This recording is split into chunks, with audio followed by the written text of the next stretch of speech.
శ్రీమాత్రే నమ. జై గురు దత్తాత్రేయ నమ.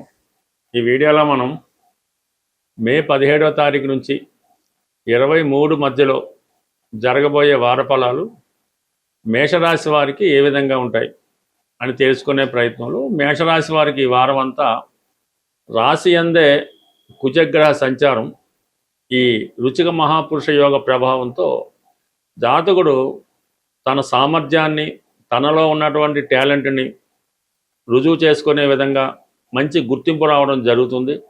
కొన్ని కొత్త ప్రయత్నాలు ఈ వారంలో ఫలించే అవకాశం ఉంది.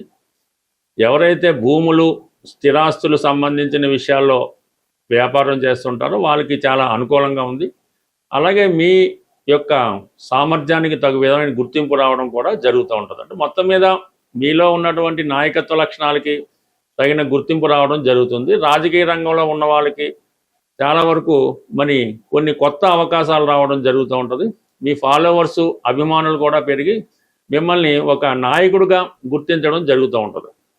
ఇక ప్రధానంగా ధనస్థానంలో ఏర్పడినటువంటి ఈ బుధాదిత్య యోగ ప్రభావంతో ఇది విద్యార్థులకి చాలా అనుకూలిస్తుంది.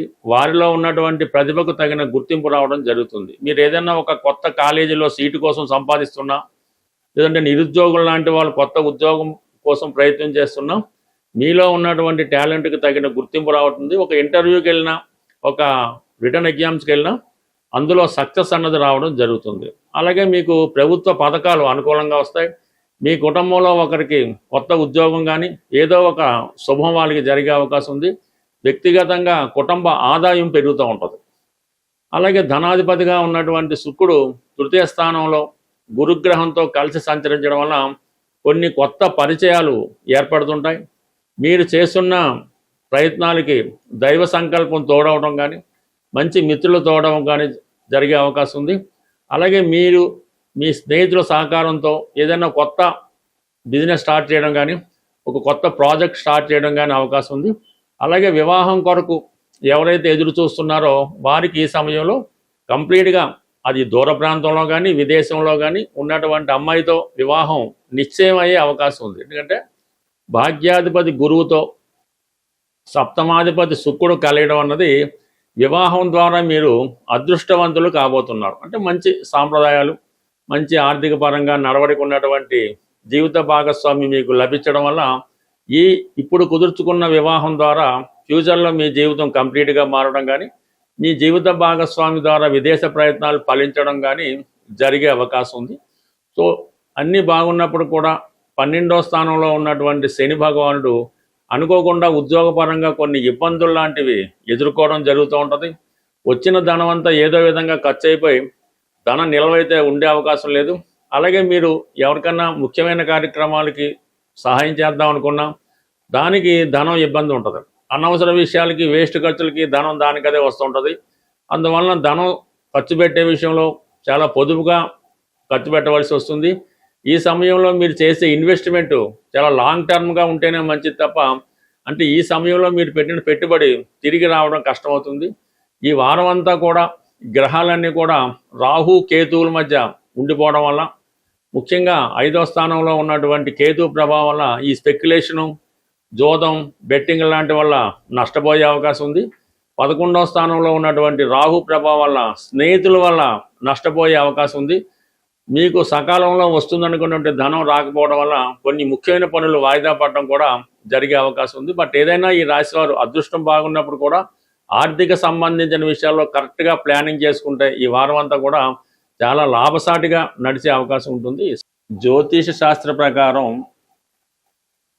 ఒకరి యొక్క జన్మ రాశిలో వారు పుట్టినప్పుడు ఉన్నటువంటి గ్రహస్థితిని అనుసరించి ఏ గ్రహం పుట్టినప్పుడు బలంగా ఉంటుందో జాతకుడు ఆ రంగంలో స్థిరపడడం, అభివృద్ధి చెందడం జరుగుతూ ఉంటుంది.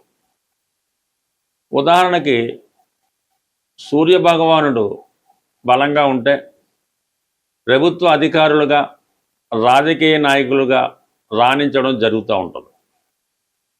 అదే కుజుడు బలంగా ఉన్నప్పుడు మిలిటరీ, సైన్యం, పోలీసు, ధైర్య సాహసాలతో కూడుకున్న వృత్తుల్లో ఎక్కువగా స్థిరపడడం జరుగుతూ ఉంటుంది.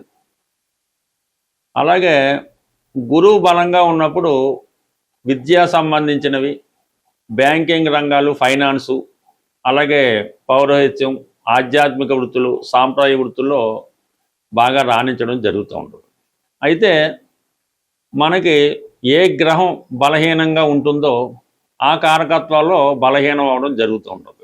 సాధారణంగా ఒక వ్యక్తి, ఒక మనిషి, మగవాడు కావచ్చు, ప్రస్తుతం అమ్మాయిలు కూడా కావచ్చు, వారి జీవితంలో కుజుడు బలంగా ఉంటేనే వారి జీవితంలో వైవాహిక జీవితం బాగుంటుంది, ఉద్యోగం సమర్థవంతంగా నిర్వహిస్తాడు, అలాగే సంతానం విషయంలో అనుకున్న సమయానికి సంతానం కలుగుతారు. అలాగే వారి జీవితంలో పుత్ర సంతానం కలగాలన్నా, కంప్లీట్గా సొంత గృహం ఏర్పడాలన్నా, స్థిరాస్తి సంపాదించాలన్నా, చాలా షార్ట్ పీరియడ్లో ఉన్నత స్థాయి సాధించాలంటే కుజుని యొక్క బలం తప్పనిసరి. అందుకని కుజుడిని స్ట్రెంత్ చేసుకోవాల్సి ఉంటుంది. అది ఎప్పుడు ఏదైనా ఒక గ్రహం ఈ గోచార రీత్యా స్వక్షేత్రంలోకి ఉచ్చులోకి వచ్చినప్పుడు ఆ గ్రహాన్ని ఆరాధించడమో, ఆ గ్రహానికి సంబంధించినటువంటి దేవతని ఆరాధిస్తే ఆ గ్రహం మనకి తొందరగా ఫలితాన్ని ఇవ్వడం జరుగుతూ ఉంటుంది. ఇప్పుడు ఈ కుజుడు ఈ జూన్ నెల 20వ తారీఖు వరకు స్వక్షేత్రంలో ఉచ్చలో, అంటే మూల త్రికోణంలో ఉంటాడు. అంటే ఉచ్చలో ఉండడు, మూల త్రికోణంలో ఉండడం వల్ల కుజుడు బలవంతుడై ఉంటాడు.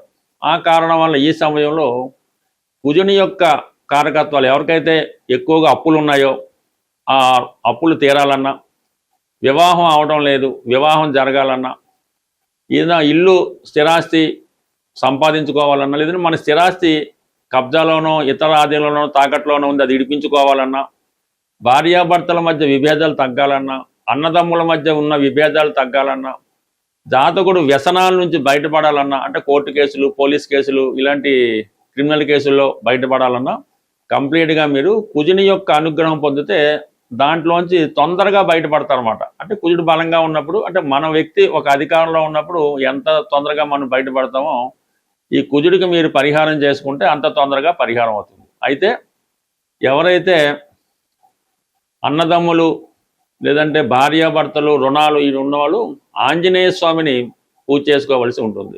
ఒక 40 రోజులు టైం తీసుకోండి. ప్రతిరోజు హనుమాన్ టెంపుల్కి వెళ్ళండి. హనుమాన్కి 5 ప్రదక్షిణలు చేయడం, సింధూరం తిలకంగా ధరించడం, హనుమాన్ చాలీసా పారాయణ చేయడం, అలాగే రామనామ స్మరణ చేయడం వల్ల తొందరగా మీరు ఫలితాన్ని పొందగలుగుతుంటారు. అయితే సంతానం కలగడం లేదు, పెళ్ళి ఆలస్యం అవుతుంది, కొన్ని వాటికి సుబ్రహ్మణ్య స్వామి ఆరాధన. ఈ సుబ్రహ్మణ్య స్వామి వారి ఆరాధన ఎలాగంటే ఇంచుమించు రోజు వెళ్ళొచ్చు, మంగళవారాలు చేసుకోవచ్చు. స్వామికి బెల్లం పానకం, తేనె, చెరకు రసం వీటితో అభిషేకం చేయడం వల్ల తొందరగా స్వామి యొక్క అనుగ్రహం రావడం జరుగుతుంది. అంటే ఈ సుబ్రహ్మణ్య స్వామి తను ప్రేమించిన అమ్మాయి కోసం ఈ సర్పంగా మారడం, అది స్టోరీ అది ఉంటుంది. అందుకనే సర్పాన్ని, సుబ్రహ్మణ్య స్వామిని సర్పం రూపంలో ఆరాధించడం కూడా పెద్దలు చెప్తూ ఉంటారు. కాబట్టి ఈ సుబ్రహ్మణ్య స్వామిని ఆరాధించాలంటే మీరు జంట పావులను ఆరాధించవచ్చు, నిజంగా స్వయంభూగా వేసినటువంటి పాము పొట్టలను కూడా పూజ చేసుకోవడం ద్వారా మీకు ఈ పరిహారం అవుతుంది. మీకు హైదరాబాద్లో ఆంజనేయ స్వామి టెంపుల్స్లో కన్మన్ ఘాట్ హనుమాన్ టెంపుల్ అన్నది చాలా పవర్ఫుల్. మీరు ఏ ప్రాంతంలో, ఉభయ రాష్ట్రాల్లో, భారతదేశంలో ఎక్కడున్నా మీ కోరిక తీరాలంటే కంపల్సరిగా కన్మన్ ఘాట్ హనుమాన్ని మీరు ఒకసారి దర్శనం చేసుకోవడం వల్ల మీ సమస్య అన్నది కంప్లీట్గా సాల్వ్ అవుతుంది.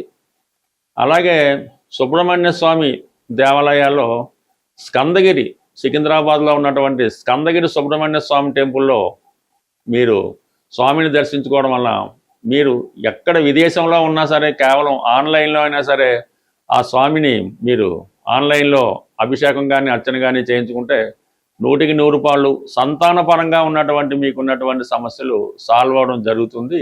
స్వస్తి.